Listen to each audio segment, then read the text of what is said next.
नमस्कार, मैं कमल कौशिक, आप देख रहे हैं खबरें अभी तक और आपका स्वागत है हमारे इस खास कार्यक्रम 1 मिनट पूरी रिपोर्ट में, जिसमें आप खबर रफ्तार से भी देखेंगे और विस्तार से भी देखेंगे।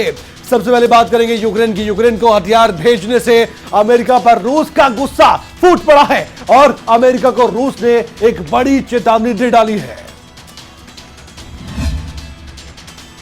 रूस ने अब खुलकर आधिकारिक रूप से अमेरिका और उसके सहयोगी देशों को यूक्रेन को हथियार की सप्लाई करने को लेकर चेतावनी दे डाली है। मॉस्को ने एक आधिकारिक राजनयिक नोट में ये चेतावनी दी। वॉशिंगटन में अमेरिकी विदेश मंत्रालय को भेजे गए रूसी दूतावास के इस 2 पन्ने के राजनयिक नोट में अमेरिका और नेटो के हथियारों के जखीरे को यूक्रेन संघर्ष में आग में घी डालने वाला बताया गया। इसके साथ ही रूसी राजनयिकों ने कहा है कि इसके अप्रत्याशित परिणाम हो सकते हैं। ये बयान तब सामने आया जब अमेरिकी सेना यूक्रेन को नया मदद पैकेज भेज रही है। यूक्रेन को अमेरिकी के नेटो की सैन्य सहायता काफी असरदायक है। हथियारों की नई खेप का पहला हिस्सा अगले कुछ दिनों में यूक्रेन पहुंचने की उम्मीद है। वहीं रूसी सेना देश के पूर्व में इकट्ठा हो रही है और अगले कुछ हफ्तों में डोनबास विवादित क्षेत्र पर बड़ा हमला करने की तैयारी कर रही है।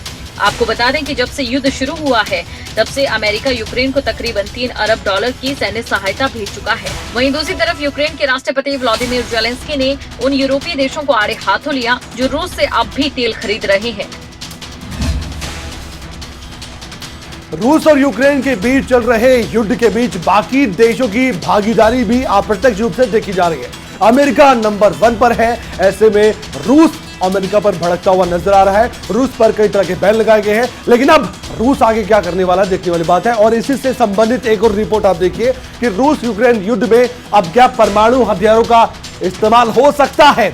सवाल बड़ा है, लेकिन जानकारी है कि अमेरिका और नाटो की मदद से यूक्रेन एक तरफ तो झुकेगा नहीं की नीति पर चल रहा है, तो दूसरी ओर रूस पर हमले भी लगातार किए जा रहे हैं। ऐसे में रूस की बौखलाहट साफ तौर पर देखी जा रही है। युद्ध के हालात में यूक्रेन और रूस आमने सामने हैं, लेकिन युद्ध की इस आग में घी डाल रहा है अमेरिका, क्योंकि अमेरिका लगातार यूक्रेन को हथियार सप्लाई कर रहा है। अब हालात ये बन पड़े हैं कि ना यूक्रेन झुकने को तैयार है, ना रूस पीछे हटना चाहता है। वहीं इसी बीच अमेरिका खुफिया एजेंसी CIA की तरफ से कहा गया है कि यूक्रेन में जीत हासिल करने के लिए अब रूस टेक्निकल न्यूक्लियर वेपन का इस्तेमाल कर सकता है। दरअसल यूक्रेन के साथ जब युद्ध शुरू हुआ था तब रूसी राष्ट्रपति पुतिन ने कहा था कि उन्होंने अपने न्यूक्लियर वेपन को तैयार रखा है और अब रूस को हुए हालिया नुकसान के बाद न्यूक्लियर वेपन के इस्तेमाल की चर्चाएं जोरों पर है। यूक्रेन युद्ध लंबा खींचने से भी परमाणु हमले की आशंका बढ़ गई है।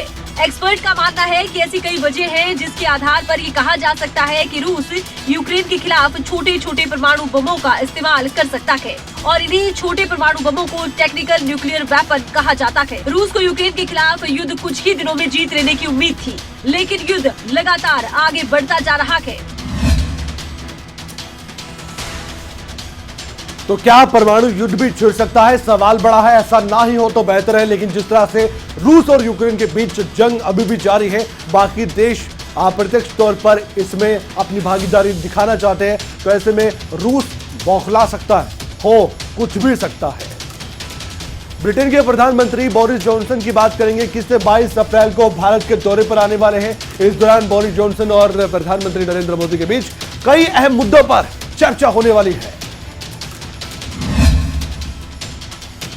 ब्रिटेन के प्रधानमंत्री बोरिस जॉनसन 21 और 22 अप्रैल को भारत दौरे पर रहेंगे। बोरिस जॉनसन का ये दौरा ऐसे समय पर हो रहा है जब रूस और यूक्रेन के बीच पिछले 52 दिनों से जंग चल रही है। बोरिस जॉनसन की इस यात्रा के दौरान दोनों पक्ष अपने संबंधों को और मजबूत करने का प्रयास करेंगे। ब्रिटेन के प्रधानमंत्री बोरिस जॉनसन पिछले साल ही भारत दौरे पर आने वाले थे। वो पिछले साल जनवरी में गणतंत्र दिवस समारोह में बतौर मुख्य अतिथि शामिल होने वाले थे, लेकिन कोरोना वायरस की वजह से दौरा रद्द करना पड़ा। इसके बाद अप्रैल में भी कोरोना वायरस की वजह से उनका दूसरी बार भारत का दौरा रद्द करना पड़ा था। प्रधानमंत्री नरेंद्र मोदी और ब्रिटेन समकक्ष बोरिस जॉनसन के बीच आखिरी मुलाकात पिछले साल नवंबर में ग्लासगो समिट के दौरान हुई थी। पिछले महीने दोनों नेताओं के बीच फोन पर भी बातचीत हुई। उन्होंने यूक्रेन की स्थिति पर विस्तृत चर्चा की। इस दौरान पीएम मोदी ने विवाद को समाप्त करने और बातचीत और कूटनीति के रास्ते पर लौटने के लिए भारत की लगातार अपील को दोहराया था। रूस यूक्रेन युद्ध में बोरिस जॉनसन, जो कि ब्रिटेन के प्रधानमंत्री हैं, वो यूक्रेन के साथ खड़े नजर आते हैं। जब उनका भारत का दौरा रहने वाला है तो इस पर जरूर बातचीत भी रहने वाली है। प्रधानमंत्री नरेंद्र मोदी 18 से 20 अप्रैल के बीच गुजरात का दौरा करने वाले हैं। उनका यह दौरा काफी महत्वपूर्ण माना जा रहा है। अपने इस दौरे के दौरान प्रधानमंत्री नरेंद्र मोदी कई प्रोजेक्ट्स की नींव रखेंगे। प्रधानमंत्री नरेंद्र मोदी 18 अप्रैल से अपने गृह राज्य गुजरात के 3 दिवसीय दौरे पर होंगे। उनका ये दौरा काफी अहम माना जा रहा है। इस दौरान वो कई कार्यक्रमों में हिस्सा भी लेंगे। प्रधानमंत्री कार्यालय ने कहा कि पीएम मोदी 18 अप्रैल को गांधीनगर में स्कूलों के कमांड एंड कंट्रोल सेंटर का दौरा करेंगे और अगले दिन वो राष्ट्र को समर्पित करेंगे। साथ ही पीएम बनासकांठा के दियोदर में बनास डेयरी संकुल में कई विकास परियोजनाओं की आधारशिला भी रखेंगे। पीएम जामनगर में WHO global centre for traditional medicine की आधारशिला भी रखेंगे। 20 अप्रैल को वो गांधीनगर में वैश्विक आयुष निवेश और नवाचार शिखर सम्मेलन का उद्घाटन करेंगे और बाद में दाहोद में आदिजाति महासम्मेलन में हिस्सा लेंगे और विभिन्न विकास परियोजनाओं का उद्घाटन और आधारशिला रखेंगे। पीएम मोदी बनास सामुदायिक रेडियो स्टेशन भी राष्ट्र को समर्पित करेंगे। इस सामुदायिक रेडियो स्टेशन किसानों को कृषि और पशुपालन से संबंधित प्रमुख वैज्ञानिक जानकारी प्रदान करने के लिए स्थापित किया जाएगा। उम्मीद है कि रेडियो स्टेशन लगभग 1700 गाँव के 5 लाख से ज्यादा किसानों को जोड़ेगा। कुल मिलाकर अपने दौरे के दौरान पीएम मोदी गुजरात वासियों को करीब 1400 करोड़ रुपए से ज्यादा की परियोजनाओं की सौगात देंगे। गौरतलब है कि आने वाले वक्त में गुजरात में इलेक्शन भी होने वाले हैं। अभी से तैयारी लग रही है कि प्रधानमंत्री नरेंद्र मोदी की और साथ ही बीजेपी की भी। कोरोना एक बार फिर से पैर पसारने लगा है। अगर आप सोच रहे हैं कि कोरोना देश से बिल्कुल खत्म हो गया तो ये बहुत बड़ी गलतफहमी होगी। कोरोना के आंकड़े बीते कुछ दिनों के मुकाबले फिर से बढ़ने लगे। 1 मिनट की रिपोर्ट में देखिए सजग करने वाली खबर। वैश्विक महामारी कोरोना के मोर्चे पर देश के लिए एक बार फिर चिंता की खबर है। कोरोना के दैनिक मामलों में एक बार फिर तेजी देखी जा रही है। देश में कोरोना के दैनिक मामलों में थोड़ी बढ़ोतरी देखी जा रही है। पिछले 24 घंटे में देश में कोरोना के 1150 नए मामले सामने आए हैं, जबकि 4 लोगों की मौत हो गई है। इससे पहले शनिवार को देश में कोरोना के 975 मामले सामने आए थे, जबकि 4 लोगों की मौत हो गई थी। केंद्रीय स्वास्थ्य मंत्रालय की ओर से जारी किए गए आंकड़ों के मुताबिक देश में पिछले 24 घंटों में कोरोना वायरस की 1150 नए केस सामने आए और 4 लोगों की मौत हुई है। इस समय सक्रिय मरीजों की संख्या बढ़कर 11,558 रह गई। देश में फिलहाल रिकवरी रेट 98.76% पर आ गया है। इसके साथ ही देश में कोरोना के एक्टिव मामलों की संख्या बढ़कर 1,01,558 हो गई है। आंकड़ों के मुताबिक अभी तक 4,25,08,788 लोग संक्रमण मुक्त हो चुके हैं। देश में अब तक कोरोना के 4,30,71,958 लोग संक्रमित हो चुके हैं। पिछले कुछ दिनों में देखा जा रहा है कि कोरोना के मामलों में बढ़ोतरी लगातार हो रही है। अभी भी सतर्क रहना होगा। ये कोरोना अभी कंट्रोल में है, लेकिन बेकाबू होते देर नहीं लगती है। भारत के कई राज्यों में देखा जा रहा है कि कोरोना की स्थिति फिर से अब बिगड़ने लगी है। राजधानी दिल्ली में खासकर कोरोना के मामले सबसे ज्यादा बढ़े हैं, जो कि एक बड़ा चिंता का विषय बन चुके हैं।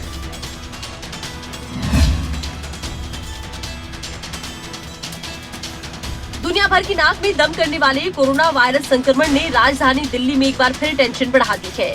यहाँ बीते दिनों कोरोना संक्रमण में तेजी देखी गई और फिलहाल बीते 24 घंटे में दिल्ली के जो आंकड़े हैं वो 461 नए कोरोना केस के सामने आए हैं। स्वास्थ्य विभाग के आंकड़ों के अनुसार बताया जा रहा है कि दिल्ली में 20 फरवरी के बाद सबसे ज्यादा केस मिले हैं। रिपोर्ट में बताया गया कि बीते 20 फरवरी को दिल्ली में 570 केस आए थे। वहीं दिल्ली में कोरोना वायरस संक्रमण की संक्रमण दर में लगातार इजाफा दर्ज किया गया है। दिल्ली में कोरोना वायरस संक्रमण की दर पहले से बढ़कर 5.33% पर जा पहुंची। स्वास्थ्य विभाग के आंकड़ों के मुताबिक कोरोना का ये संक्रमण दर 31 जनवरी के बाद सबसे ज्यादा है। रिपोर्ट में बताया गया कि 31 जनवरी को कोरोना वायरस की संक्रमण दर 6.20% रही है। एक बार फिर संक्रमण दर लगातार बढ़ रही है, जिसके चलते अधिकारियों की चिंताएं बढ़ गई है।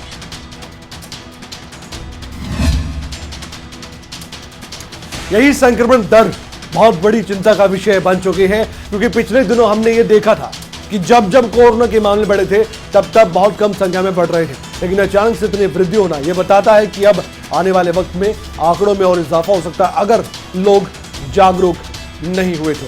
यह अपने आप में एक बड़ा सवाल है। आगे बढ़ते हैं, बात अब कोरोना की करेंगे। हम देख रहे हैं कि जिस तरह से कोरोना के मामले लगातार बढ़ रहे हैं, तो राजधानी दिल्ली में सबसे ज्यादा मामले सामने आए हैं। उसके बाद महाराष्ट्र का भी नाम आता है, उत्तर प्रदेश का नाम आता है, कर्नाटक का। लेकिन हरियाणा का क्या हाल है ये भी बताना जरूरी है। हरियाणा में कोरोना ने एक बार फिर से टेंशन बढ़ा दी है। कोरोना के मामलों में फिर से बढ़ोतरी यहां भी दर्ज की गई है, लेकिन हरियाणा में सबसे ज्यादा केस अगर किसी जिले में सामने आ रहे हैं तो वो है गुरुग्राम।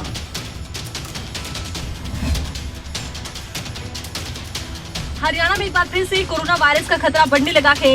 बीते 24 घंटे में हरियाणा में कोरोना के मामले 200 के पार हो गए।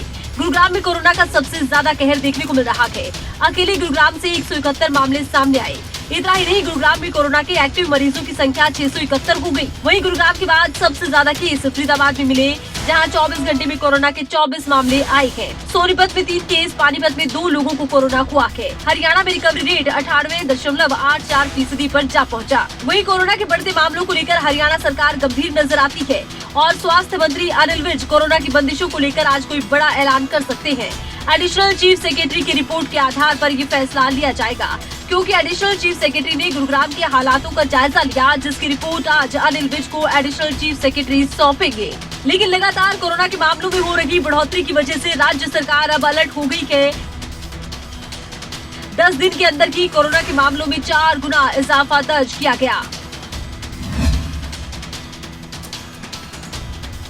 जी 4 गुना इजाफा दर्ज किया गया है। आपने इस रिपोर्ट के जरिए भी देखा है। लेकिन अब जो बंदिशें पहले लगी हुई थी, क्या वो फिर से वापस आएंगी? जो ढील दी गई थी या वो वापस ली जाएंगी? बड़े सवाल हैं, जवाब आने वाले वक्त मिलेंगे, लेकिन उम्मीद करेंगे कि ये कोरोना के केस यहीं पर कंट्रोल हो जाए। दिल्ली जहांगीरपुरी में हनुमान जयंती के मौके पर हिंसा की खबर सामने आई थी। हिंसा के बाद से इलाके में तनाव का माहौल बन गया था और वहीं जिम्मेदार लोगों के खिलाफ कार्रवाई की बात की जा रही है और पूरी तरह से केंद्र सरकार इस मामले में गंभीर है।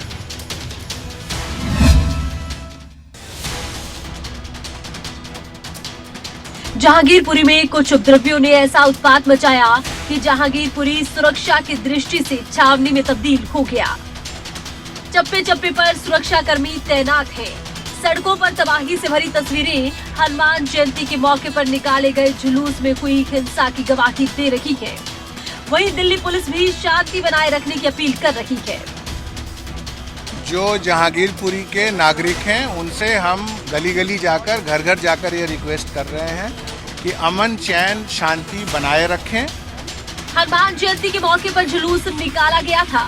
शाम 6 बजे जुलूस के कुशल सिनेमा पहुंचते ही 2 समुदायों के बीच झड़प हो गई। कुछ उपद्रवियों ने हनुमान जयंती पर निकाले गए जुलूस पर पथराव किया, जिसके बाद जहांगीरपुरी में हिंसा शुरू हो गई। कुछ वाहनों में आग लगा दी गई। घटना में 5 से 6 पुलिसकर्मी समेत 2 लोग घायल हो गए। इस मामले में लगातार गिरफ्तारी हो रही है, पूछताछ की जा रही है। फायरिंग किसने की है? भीड़ को बेकाबू करने का प्रयास किसने किया? किसने पुलिसकर्मियों को निशाना बनाया? कई तरह के सवाल हैं जिनके जवाब जरूर मिलेंगे। राजस्थान और आसपास के इलाकों पर चक्रवाती हवाओं का एक क्षेत्र सा बना हुआ है। आईएमडी के मुताबिक दिल्ली, हरियाणा, उत्तर प्रदेश, गुजरात और राजस्थान में फिर से गर्मी बढ़ने के पूरे आसार नजर आते हैं। राजधानी दिल्ली, हरियाणा, उत्तर प्रदेश, गुजरात और राजस्थान में दिन के समय भीषण गर्मी पड़ रही है। भारतीय मौसम विज्ञान विभाग के मुताबिक दिल्ली में फिर लू की स्थिति बन रही है। राष्ट्रीय राजधानी में दिन के समय मौसम साफ रहेगा, लेकिन 18 अप्रैल से फिर 2 दिन लू से राहत नहीं मिलेगी। दिल्ली में आज 17 अप्रैल 2022 को न्यूनतम तापमान 27 डिग्री सेल्सियस और अधिकतम तापमान 41 डिग्री सेल्सियस रहेगा। उत्तरी राजस्थान और आसपास के इलाकों पर एक चक्रवाती हवाओं का क्षेत्र बना हुआ है। आईएमडी के मुताबिक राजस्थान में फिर से गर्मी बढ़ने के आसार हैं। राज्य का मौसम पूरी तरह से शुष्क रहेगा।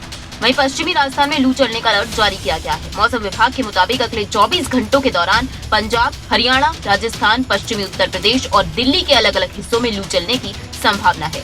वहीं असम, मेघालय, नागालैंड, मिजोरम, मणिपुर, त्रिपुरा और अरुणाचल प्रदेश में कुछ स्थानों पर हल्की मध्यम बारिश हो सकती है। केरल और दक्षिण कर्नाटक के कुछ हिस्सों में भी हल्की से मध्यम बारिश हो सकती है। तेलंगाना के कुछ हिस्सों में गरज के साथ छींटे पड़ सकते हैं और हल्की बारिश हो सकती है। उत्तर भारत में लगातार गर्मी का प्रकोप बढ़ता जा रहा है, लेकिन आने वाले वक्त में और भी ज्यादा गर्मी आपको महसूस होने वाली है। ये मौसम विभाग ने आशंका जता दी है। जश हत्याकांड काफी सुर्खियों में रहा है। एक मासूम की हत्या कर दी गई थी बहुत बेरहमी से। इस मामले में पुलिस की जांच पर सवाल जरूर उठाए गए, लेकिन पुलिस का साफ तौर पर कहना है कि तथ्यों के आधार पर जांच की गई है। कई खुलासे धीरे धीरे हुए, लेकिन अब करनाल के एसपी गंगाराम पुनिया ने साफ कर दिया है कि मौत की असल वजह हमें मालूम है और हम सबके सामने रखते हैं।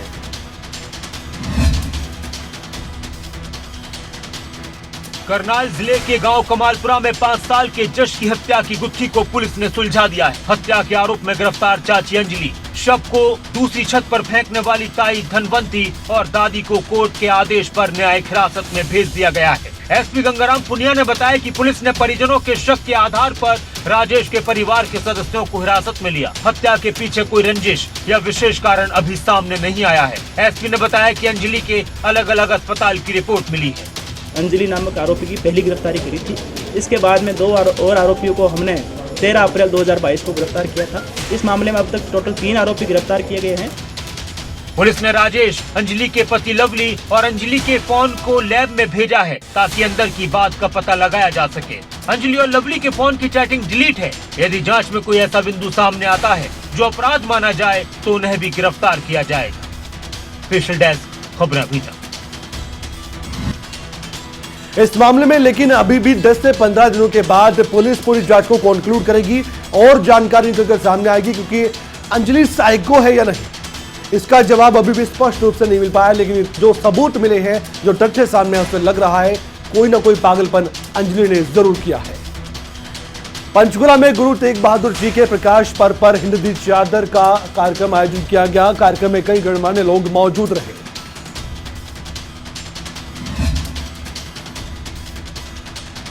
हरियाणा पंजाबी साहित्य अकादमी की तरफ से गुरु तेग बहादुर साहिब के 400वें प्रकाश पर्व को समर्पित लाइट एंड साउंड शो का पंचकुला सेक्टर 5 के इंद्रधनुष ऑडिटोरियम हिंद दी चादर का आयोजन किया गया। इस समारोह में हरियाणा खेल राज्य मंत्री संदीप सिंह ने मुख्य अतिथि के तौर पर शिरकत की। इस अवसर पर पंचकुला नगर निगम के महापौर कुलभूषण गोयल और पंचकुला के डीसी महावीर कौशिक भी उपस्थित रहे। गौरतलब है कि हरियाणा सरकार की तरफ से गुरु तेग बहादुर साहिब के 400वें प्रकाश पर्व को समर्पित राज्य स्तरीय समारोह का आयोजन 24 अप्रैल को पानीपत में किया जाएगा। 400 साल गुरु तेग बहादुर साहब जी का ਅਸੀਂ ਪ੍ਰਕਾਸ਼ ਪੁਰਬ ਮਨਾ ਰਹੇ ਹਾਂ ਪਾਣੀਪਤ ਦੇ ਵਿੱਚ 24 ਅਪ੍ਰੈਲ ਨੂੰ। ਅੱਜ ਪੰਚਕੂਲਾ ਦੇ ਵਿੱਚ ਲਾਈਟ ਐਂਡ ਸਾਊਂਡ ਦਾ ਪੰਜਾਬੀ ਸਾਹਿਤ ਅਕੈਡਮੀ ਨੇ ਬਹੁਤ ਵਧੀਆ नाटक के रूप में दिखाया। गुरु तेग बहादुर साहिब के 400वें प्रकाश पर्व को समर्पित नाटक हिंद दी चादर का आयोजन कैथल, हांसी, करनाल, पानीपत, सफीदो और जींद में किया जा चुका है। इसके अलावा 20 अप्रैल को यमुनानगर और 21 अप्रैल को सोनीपत में भी इस नाटक का मंचन किया जाना है। हरियाणा सरकार गुरु तेग बहादुर जी के 400वें प्रकाश पर्व को धूमधाम से मना रही है। राज्य स्तरीय कार्यक्रम आयोजित भी किया जाना है। बहादुरगढ़ में पीने के पानी की समस्या एक सोसाइटी में देखी गई। सोसाइटी के लोगों में काफी रोष है, थाने तक भी पहुंच गए और लोगों ने सोसाइटी में रहकर सोसाइटी के बिल्डर पर भी गंभीर आरोप लगाए। बहादुरगढ़ सेक्टर 28 पे रहने वाले लोग पीने के पानी की किल्लत को लेकर काफी परेशान हैं, जिसके चलते उन्होंने हाउसिंग सोसाइटी के प्रबंधक के खिलाफ थाने में जाकर शिकायत दी है। दरअसल सेक्टर 28 की फोर्ट एशिया नाम की रेजिडेंशियल सोसाइटी में पिछले 5 दिनों से पीने का पानी नहीं पहुंचा। जब लोगों ने यहां अपने आशियाने खरीदे तो हाउसिंग सोसाइटी ने उन्हें जल आपूर्ति विभाग का कनेक्शन नहीं मिलने तक पानी उपलब्ध करवाने का आश्वासन दिया था, लेकिन अब उन्होंने यहाँ पानी सप्लाई करना बंद कर दिया, जिसके चलते पिछले 5 दिनों से घरों में पानी नहीं आया। लोगों का कहना है कि जब वो सोसाइटी प्रबंधक से बात करने की कोशिश करते हैं तो कोई जवाब नहीं मिलता। 5 दिन से हमारे सेक्टर में बिल्कुल भी पानी नहीं आ रहा है। कंपनी वालों की रिस्पॉन्सिबिलिटी है हमें पानी प्रोवाइड करना। उन्होंने ये हमें रिटर्न में भी दिया था कि जब तक सप्लाई का पानी नहीं आता वो हमें पानी प्रोवाइड कराएंगे। पीने का पानी भी महंगे दामों पर खरीदना पड़ रहा है। इतना ही नहीं, उन्होंने बहादुरगढ़ के एसडीएम से मिलकर उनकी समस्या का समाधान करने की मांग की। इस पूरे मामले में प्रशासन ही लोगों की हेल्प कर सकता है, मदद कर सकता है, लेकिन करेगा कि नहीं ये बड़ा सवाल है। लेकिन लोग जरूर अपील लगातार करते नजर आते हैं। प्रदेश में चारों ओर यानी कि हरियाणा में बदमाश लुटेरों के हौसले चारों ओर बुलंद है। वाकई में लग रहा है कि अब तो बदमाशों का बोलबाला है। शनिवार को ही बात है, पुलिस स्टेशन में बदमाशों ने पुलिस की आंखों के सामने एक युवक पर जानलेवा हमला किया था। एक कुरुक्षेत्र का मामला था, लेकिन अब गुरुग्राम में चेन स्नेचर्स ने पुलिस कांस्टेबल को ही गोली मार दी। कैसे और क्यों, देखिए इस रिपोर्ट के जरिए। साइबर सिटी गुरुग्राम सिर्फ हाईटेक सिटी नहीं बल्कि ऐसी सिटी भी है जो परेशान है बदमाशों के अटैक से। चोरी, लूट और हत्या की वारदातों के अलावा बात करें बदमाशों के बुलंद हौसले की, तो गुरुग्राम के गलेरिया मार्केट में 2 बदमाशों ने पुलिस पर गोली दाग दी। दरअसल गुरुग्राम के सेक्टर 29 की गलेरिया मार्केट में गुरुग्राम पुलिस की पीसीआर चेकिंग कर रही थी। इस दौरान जब पुलिस को बाइक पर 2 संदिग्ध लोग दिखे तो उन्हें रोकने का प्रयास किया गया, लेकिन पुलिस को देख दोनों बदमाश वहां से भागने लगे। हालांकि इस बीच पुलिस ने एक बदमाश को गिरफ्तार कर लिया, जिसे छुड़ाने के लिए दूसरे बदमाश ने कांस्टेबल पर गोली चला दी। पुलिस कांस्टेबल पर फायरिंग कर बदमाश तुरंत मौके से फरार हो गया। गनीमत रही कि कांस्टेबल के पैर पर गोली लगी, जिसे निजी अस्पताल में भर्ती करवाया गया है। वहीं कांस्टेबल की हालत अब खतरे से बाहर बताई जा रही है। गुरुग्राम पुलिस ने आसपास लगे सीसीटीवी फुटेज को कब्जे में लेकर आरोपियों की गिरफ्तारी के लिए नाकेबंदी लगा दी है। हरियाणा में क्राइम का ग्राफ बढ़ रहा है। हरियाणा पुलिस को बहुत गहनता से मंथन करने की जरूरत है कि आखिरकार क्यों अपराध इतना बड़ा है, क्योंकि लोगों में डर का माहौल बना हुआ है। अब बात करेंगे पंजाब के मुख्यमंत्री भगवंत मान की। भगवंत मान जो कि अक्सर सुर्खियों में रहते हैं, लेकिन एक बार फिर से वो सुर्खियों में रहने वाले हैं, क्योंकि पंजाब के स्कूलों की दिशा और दशा बदलने की सोच रखने वाले भगवंत मान दिल्ली के सरकारी स्कूलों को देखने के लिए दिल्ली जा रहे हैं। मोहल्ला क्लिनिक को देखेंगे, नई व्यवस्था को जानेंगे और उसके बाद हो सकता आने वाले वक्त में इसे पंजाब में भी लागू किया जाए। पंजाब के सीएम भगवंत मान सोमवार को दिल्ली दौरे पर रहेंगे। इस दौरान वो दिल्ली के सरकारी स्कूल और मोहल्ला क्लिनिक देखेंगे। मान के साथ ही शिक्षा मंत्री गुरमीत सिंह और स्वास्थ्य मंत्री विजय सिंगला भी मौजूद रहेंगे। इसके साथ ही दोनों विभागों के सेक्रेटरी समेत सीनियर अफसर भी इसमें शामिल होंगे। इस दौरान वो सरकारी स्कूलों में किए गए बदलावों के बारे में जानकारी लेंगे। वहीं मोहल्ला क्लिनिक के कामकाज के बारे में भी जानकारी ली जाएगी। मान के साथ दिल्ली के सीएम अरविंद केजरीवाल और डिप्टी सीएम मनीष सिसोदिया भी रहेंगे, जो उन्हें सरकारी स्कूलों और मोहल्ला क्लिनिक का दौरा करवाएंगे। अरविंद केजरीवाल ने चुनाव के वक्त कहा था कि पंजाब में 16,000 गांव और वार्ड क्लिनिक बनाए जाएंगे। अरविंद केजरीवाल ने चुनाव के वक्त कहा था कि पंजाब में 16,000 गांव और वार्ड क्लिनिक बनने हैं। केजरीवाल ने सेहत के साथ नागरिकों को मुफ्त सेहत सुविधाओं के साथ सभी सरकारी अस्पतालों के सिस्टम को सुधारने का भी भरोसा दिया था। गौरतलब है कि विधानसभा चुनावों के वक्त आम आदमी पार्टी ने वादा किया था कि पंजाब में वर्ल्ड क्लास स्कूल बनेंगे।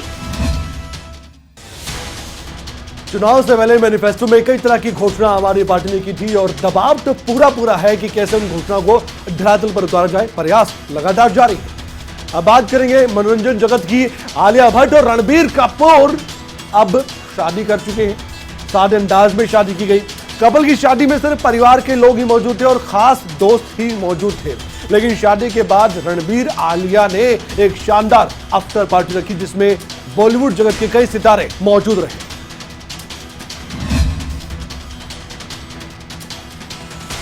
बॉलीवुड के सबसे पसंदीदा कपल्स में से एक रणबीर कपूर और आलिया भट्ट ने 14 अप्रैल को 7 फेरे लिए। इसके बाद न्यूली मैरिड कपल ने अपनी शादी के जश्न मनाने के लिए वास्तु आवास पर एक खास पार्टी रखी। इस पार्टी के लिए वास्तु को दुल्हन की तरह सजाया गया। आलिया और रणबीर की शादी में सिर्फ परिवार वाले और खास दोस्त ही शामिल हुए थे, इसीलिए इस आफ्टर पार्टी में कई लोकप्रिय सेलेब्स को इनवाइट किया गया। अब सोशल मीडिया पर इस पार्टी से जुड़ी कुछ तस्वीरें सामने आ रही। रणबीर कपूर के फैन पेज पर पार्टी की एक तस्वीर शेयर की गई, जिसमें कपल गौरी खान, आमिर खान और शाहरुख खान के साथ नजर आ रहा है। पार्टी की कुछ तस्वीरें रणबीर कपूर की बहन रिद्धिमा कपूर ने भी अपने इंस्टाग्राम पर शेयर की, जिसमें वो मस्ती के मूड में नजर आ रही है। पार्टी में रिद्धिमा और रणबीर कपूर का अलग ही स्वैग नजर आ रहा है। आपको बता दें, रणबीर आलिया की रिसेप्शन पार्टी में अर्जुन मलाइका, अदार तारा सुतारिया, गौरी, शाहरुख समेत कई सितारों ने शिरकत की। इसके साथ ही नीतू कपूर और रिद्धिमा कपूर बेहद ग्लैमरस अंदाज में नजर आए। साथ ही फिल्म मेकर करण जौहर को भी ब्लैक सूट में देखा गया। बॉलीवुड के ज्यादातर सुपरस्टार इस शादी के बाद इस पार्टी में नजर आए हैं और आलिया भट्ट रणबीर कपूर को आने वाले वक्त के लिए शुभकामनाएं भी दी गई। 1 मिनट पूर्व रिपोर्ट में आज के लिए अभी इतना ही, लेकिन खबरों का सिलसिला लगातार जारी है। कहीं मत जाएगा, छोटे से ब्रेक के लिए रुक रहे हैं, जल्द हाजिर होंगे।